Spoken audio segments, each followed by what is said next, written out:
Nurses, physical therapists, and other healthcare professionals are facing burnout in healthcare and compassion fatigue on a scale rarely seen before. This physical, mental, and emotional exhaustion impacts not only healthcare workers, but also their patients.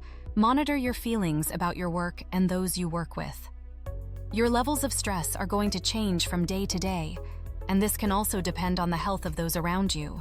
To figure out if you are reaching burnout in healthcare, take regular notes about how you are feeling. You can rate this on a scale of 1 to 10, but the way you measure is up to you.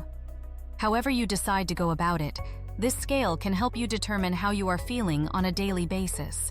From there, you can know how to recognize symptoms and take care of yourself before burnout happens.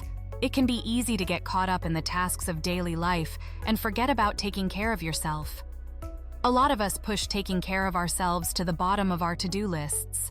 However, when we are not taking care of ourselves, it is going to be harder to actually cross things off our to-do list. This is especially true in long-term caregiving and in healthcare. It's why it is important to set aside time for self-care. Self-care is different for everyone, but the following are great ways to get started taking care of yourself. Exercising moderately, 3 to 5 times per week. Taking time to do something you love, like reading a book, spending time outdoors, or spending time with friends and family. Take breaks from the stress of your job by scheduling days off and taking any mental health days that you may need. Eat healthily and get enough sleep every night.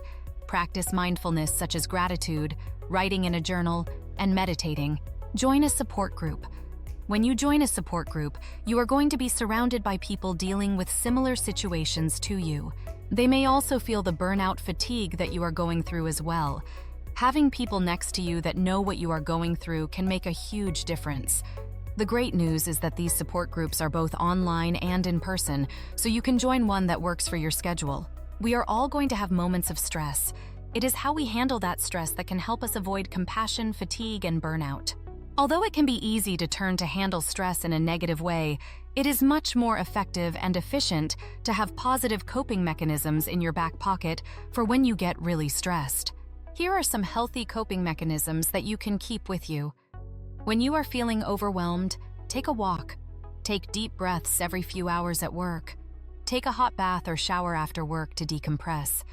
These are just a few of the many positive coping mechanisms you can use to feel better and prevent burnout.